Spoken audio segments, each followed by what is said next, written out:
आज हम लोग डीमॉड्यूलेशन के बारे में पढ़ेंगे। डीमॉड्यूलेशन अर्थात मॉड्यूलेशन का अपोजिट। तो अगर हम डीमॉड्यूलेशन की बात करें तो यह मॉड्यूलेशन के विपरीत प्रक्रिया अर्थात अपोजिट प्रोसेस है।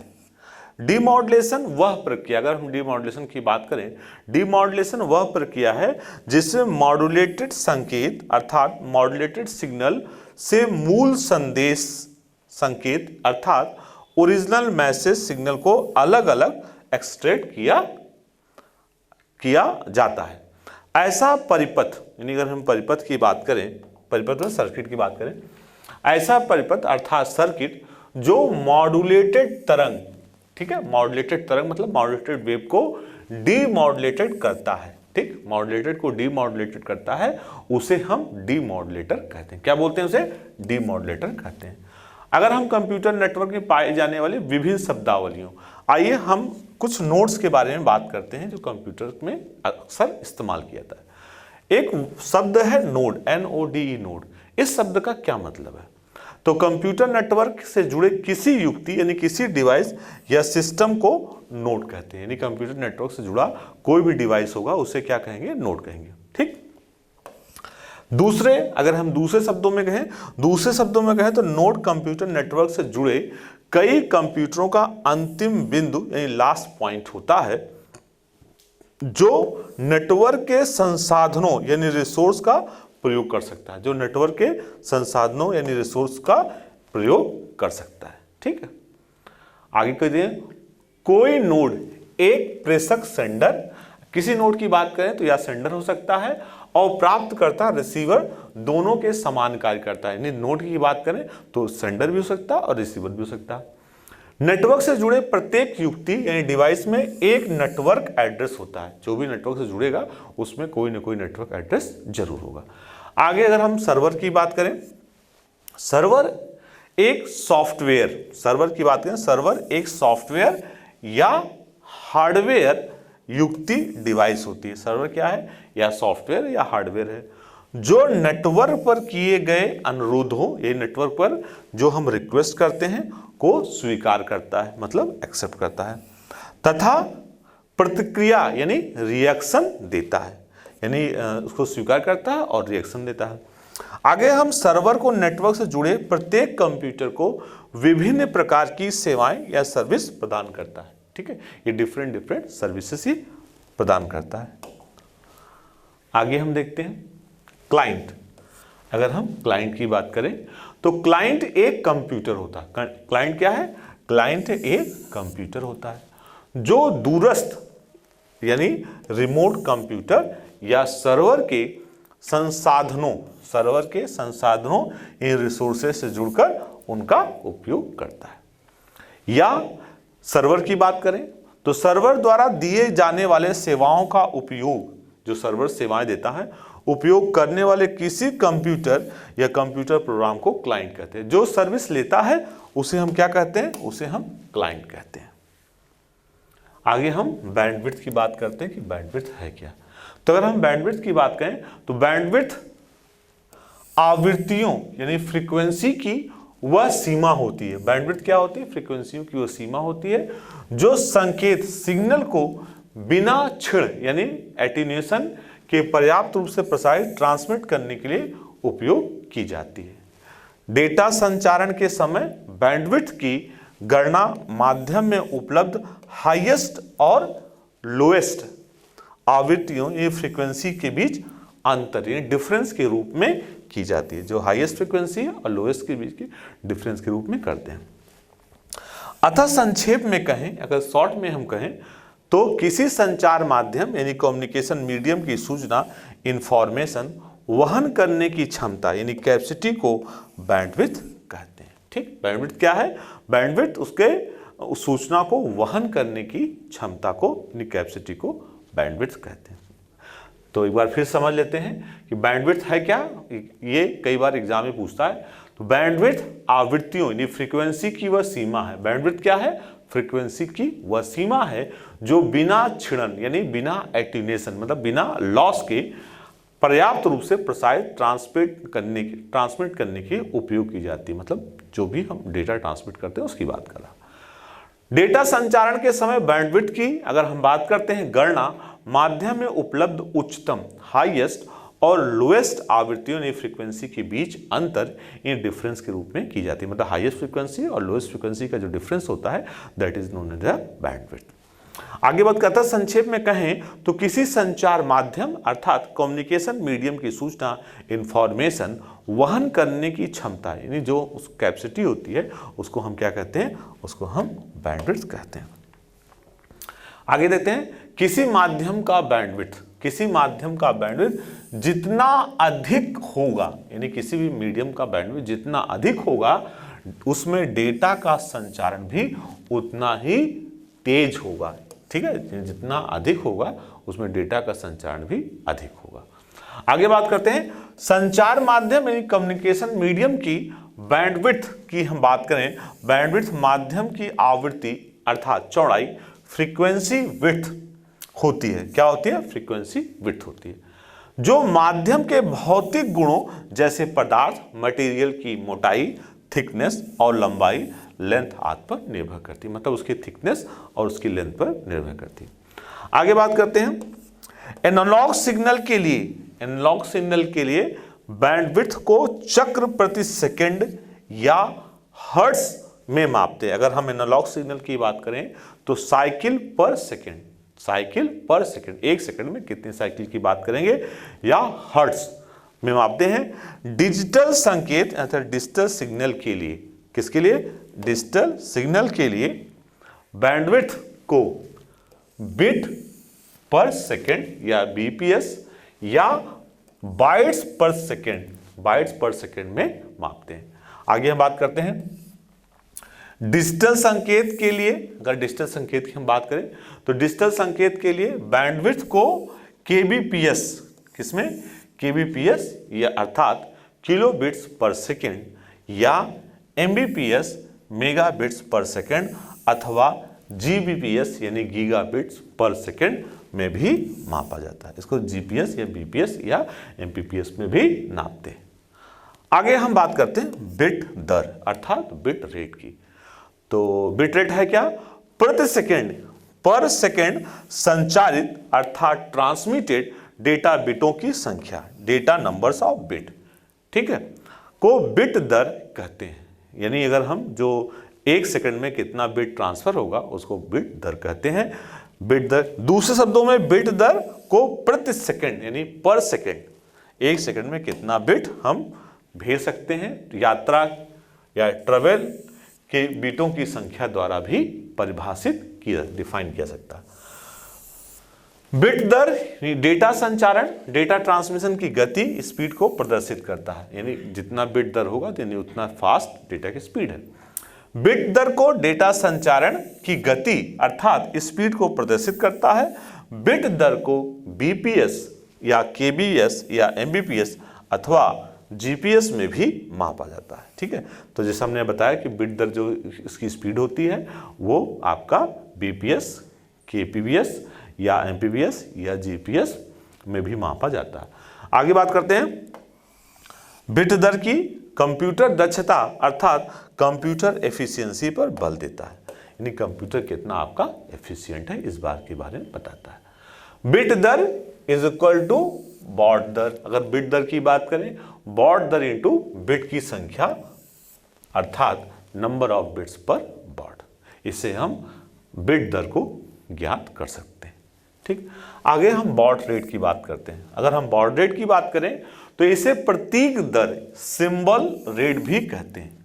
इसे हम प्रतीक यानी सिंबल रेट भी कहते हैं। आगे हम बात करते हैं प्रति सेकेंड यानी पर सेकेंड संचारित ट्रांसमिट संकेत अर्थात संकेत तत्वों, सिग्नल एलिमेंट्स या प्रतीकों, सिंबल्स की संख्या को बॉड दर कहते हैं। उसमें कितने सिंबल्स होंगे पर सेकेंड उसको हम बॉड रेट कहते हैं। अगर दूसरे शब्दों में कहें, बॉड दर को प्रति सेकेंड, बॉड दर को प्रति सेकेंड संकेत में परिवर्तन की संख्या, number of changes in the signal, signal में कितने चेंजेस होते हैं उसकी बात करेंगे, द्वारा भी परिभाषित किया जाए। संकेत में परिवर्तनों की संख्या अर्थात नंबर ऑफ चेंजेस सिग्नल द्वारा भी परिभाषित किया जाता है। तो अगर हम बॉड रेट देखते हैं तो बॉड रेट है क्या, तो इसे प्रतीक दर यानी सिंबल रेट भी कहते हैं, और प्रति सेकेंड संचारित अर्थात ट्रांसमिट संकेत तत्वों अर्थात सिग्नल एलिमेंट्स या प्रतीक सिंबल की संख्या को बॉड रेट कहते हैं। आगे हम देख रहे थे बॉड दर यानी बॉड रेट की हम लोग बात कर रहे थे। बॉड रेट डेटा संचरण डेटा ट्रांसमिशन पर बल देता है। ठीक है, किस पे बल देता है? डेटा ट्रांसमिशन पे बल देता है। बॉड दर की अगर हम लोग बात करें कि तो बॉड रेट की बात करें तो बॉड रेट को प्रतीक प्रति सेकंड अर्थात सिंबल्स पर सेकंड में मापा जाता है। आगे हम बात करते हैं बॉड दर की। तो baud rate is equal to, अगर हम बॉड रेट की बात करें तो इसका फार्मूला क्या है? Baud rate is equal to bit दर इंटू प्रति बॉड बिट की संख्या, नंबर ऑफ बिट पर बॉड। ठीक, इससे हम कैलकुलेट करेंगे। आइए अब हम आगे देते हैं बेस बैंड। बेस बैंड क्या होता है?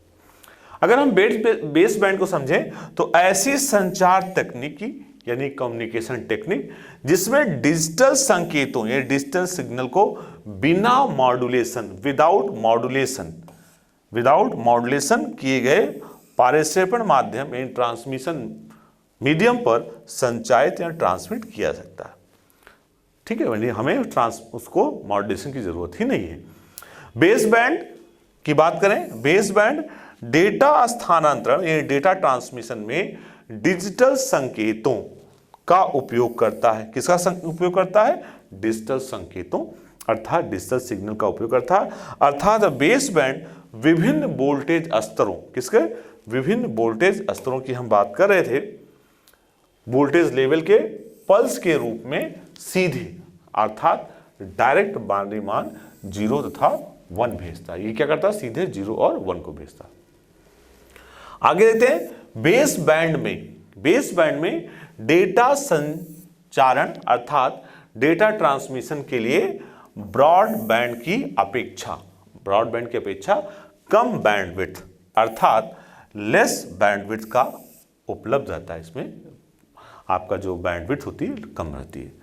आगे बात करते हैं डिजिटल संकेतों अर्थात डिजिटल सिग्नल की हम बात करें, डिजिटल सिग्नल को बेस बैंड सिग्नल कहते हैं। ठीक है, अगर हम पूछा जाए कि बेस बैंड सिग्नल है क्या, तो जो डिजिटल सिग्नल है उन्हीं को हम बेस बैंड सिग्नल कहते हैं।